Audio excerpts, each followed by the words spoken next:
Mensagem de Billy Graham. Agora, esta noite, quero que vocês abram comigo o Salmo 90. Salmo 90. Quero falar hoje à noite sobre a brevidade da vida. Eu vou ser breve como fiz ontem à noite. O versículo 10 do Salmo 90. Os anos de nossa vida chegam a 70 ou a 80 para os que têm mais vigor. Entretanto, são anos difíceis e cheios de sofrimento, pois a vida passa depressa e nós voamos. Quem conhece o poder da tua ira? Pois o teu furor é tão grande como o temor que te é devido. Ensina-nos a contar os nossos dias, para que o nosso coração alcance sabedoria. Você conta seus dias? Você percebe quão importante é cada dia? Pense nisso. Deus disse que se você viver até os 70, pode viver até os 80. E então a Escritura diz, se você viver até os 80, é provável que você tenha muito trabalho e sofrimento, e problemas e dificuldades. Ouvi falar de um passageiro de trem que estava distribuindo charutos, porque o trem onde morava chegou na hora pela primeira vez em muito tempo. Isso foi há alguns anos. O condutor disse que não poderia aceitar um charuto. Por quê? Ele disse porque este trem é o de ontem. Há o colapso do tempo ao redor de nós. Você sabia que nos dias de Jesus, o mais rápido que uma pessoa poderia ir era o mais rápido que um cavalo poderia correr? E isso aconteceu até 1830, quando desenvolvemos um motor mais rápido que um cavalo. Pense nisso. Nessas centenas e milhares de anos, todo o mais rápido que você poderia ir estava a cavalo. E então, em 1910, desenvolvemos uma aeronave militar que andava a 42 milhas por hora. E então me lembro muito bem como era ontem, quando Lindbergh decolou para Paris, e em 33 horas ele estava em Paris. E achamos que isso era realmente algo extraordinário? Hoje pegamos um Concorde, ou algumas pessoas fazem isso, e estão lá em 3 horas e meia. E em 1960 começamos a viajar pelo ar, a 29 milhões por hora quando chegamos à estratosfera. Agora, meu pai conduzia um cavalo e uma charrete, e estamos tentando executar hoje, em uma era espacial, em um cavalo e uma charrete, a vida moral e espiritual. O tempo está caindo sobre nós. Quanto tempo temos? O salmista pediu que o Senhor se lembrasse de quão curto é o meu tempo. Eis que fizeste os meus dias como uma larga mão, e a minha idade como nada para ti. 1000 anos à tua vista é como ontem, quando passou, e é um relógio. Um relógio são 4 horas à noite. Um dia para o Senhor são 1000 anos, e 1000 anos são um dia. Aquele que senta no círculo da terra e os seus habitantes olham para Deus como gafanhotos. A grama seca e a flor murcha, diz a Escritura. Meus dias são como uma sombra que declina, e estou murcho como a grama. Mas tu, ó Senhor, durará para sempre, e a tua lembrança para todas as gerações. Pense nisso, Deus permanecerá para sempre. Mas nesta terra somos como uma sombra que está declinando. Estamos todos morrendo. Desde o momento em que você nasceu, você começa a morrer, porque todos estamos caminhando para a morte. Cada um de nós está sob a sentença de morte.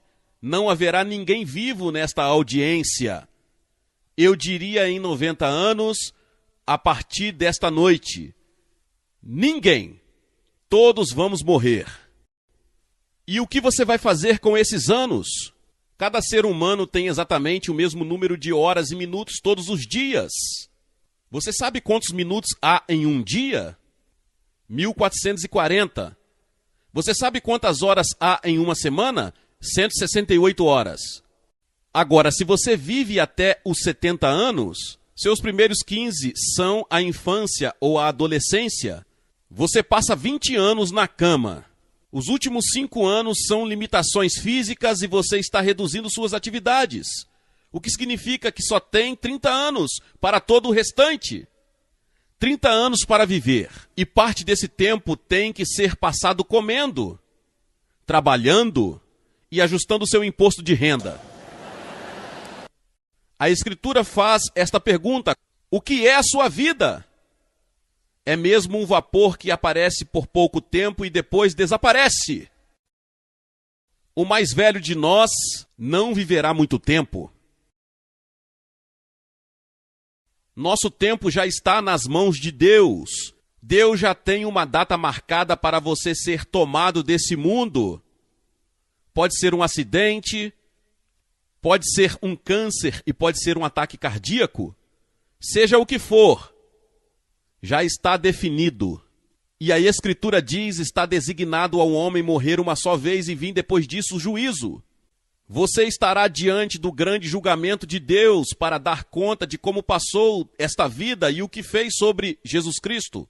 Porque Deus deu seu Filho para morrer pelos seus pecados. Porque você vê, somos todos pecadores, todos temos a mesma doença, não importa qual a sua cor de pele, Deus não olha para a cor de pele, Deus olha para o seu coração. E Deus vê que você tem essa doença cardíaca espiritual, e essa doença cardíaca espiritual é chamada pecado. E somos todos pecadores. Isso significa que quebramos as leis de Deus, desobedecemos a Deus, rebelamo-nos contra Deus. E porque rebelamo-nos contra Deus, é que teremos que enfrentar um julgamento. E ele vai dizer: aparta-te de mim, nunca te conheci. É interessante para mim que pessoas ricas não podem comprar mais horas. Os cientistas não podem inventar novos minutos. Você não pode economizar tempo para gastar em outro dia. Você tem pouco tempo hoje e diz: bem, gostaria de guardar para amanhã, mas você não pode fazer isso. Há urgência no tempo. A Bíblia diz: remindo o tempo porque os dias são maus. Os dias são muito maus. Olhamos nossos jornais e não podemos acreditar em todos os assassinatos, estupros e problemas raciais. Todas estas coisas em todo o mundo. Sim, os dias são maus e temos uma grande tarefa pela frente. Se esta terra ser poupada por mais tempo. A Escritura diz que devemos remir o tempo. Uma frase fora do mundo dos negócios significa ganhar tempo. Ouvi falar de pessoas que dizimam seu tempo. Devemos dizimar nosso dinheiro, 10% do nosso dinheiro pertence a Deus, se você é cristão. Mas também podemos dizimar nosso tempo. Pegue 10% do seu tempo e diga: Senhor, isto é seu. Para estudo bíblico, para oração. Você diz que nós gastamos muito tempo em autoestradas, ida e volta interestaduais, e ficamos presos no trânsito. Você sabe, nós inventamos todas essas coisas modernas para economizar tempos e temos menos tempos do que tínhamos antes. Temos muito menos tempos do que meu pai e minha mãe tinham nos dias de cavalo e charrete. E ainda temos automóveis e aviões rápidos e nós estamos correndo de um lugar para o outro como pessoas loucas. E a maioria de nós não sabe o que vamos fazer quando chegarmos lá. Você tem muito tempo, mas para quê? Você tem tempo para servir a Cristo? Você tem tempo para viver segundo a vontade dele? Tem tempo para obedecer-lhe? Você fez como disse o salmista em Salmo 31:15 e se colocou à disposição de Deus, quando ele disse: meus tempos estão em suas mãos. Há um filme atual sendo exibido com o título Os Compromissos. Você já comprometeu toda a sua vida a Cristo? Isso já aconteceu com você? Ah, você diz: sim, fui batizado, sou membro. Você diz: de vez em quando vou à igreja. Penso em Deus de vez em quando. Mas você realmente se comprometeu com Ele? Você está totalmente comprometido com Ele? Tem certeza se você morrer neste momento você iria para o céu? Você tem certeza de que seus pecados estão perdoados? É por isso que Cristo veio e morreu na cruz e derramou seu sangue. E Deus o levantou dos mortos. E então há a tirania do tempo, nos controla e ficamos frustrados.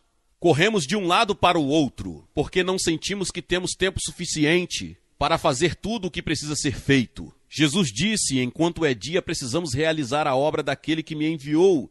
A noite se aproxima quando ninguém pode trabalhar. A noite vai chegar para você e você não terá a oportunidade de servir a Deus.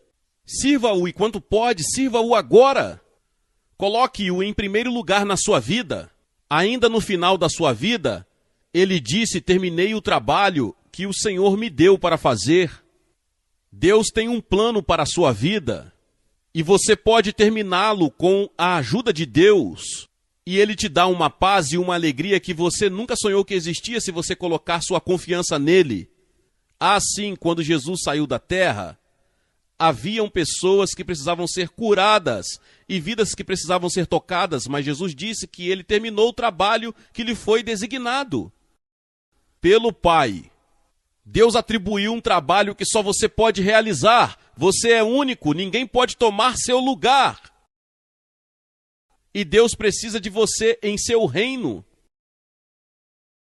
O tempo pode ser nossa ferramenta, mas também podemos ser seu escravo. Mesmo assim, o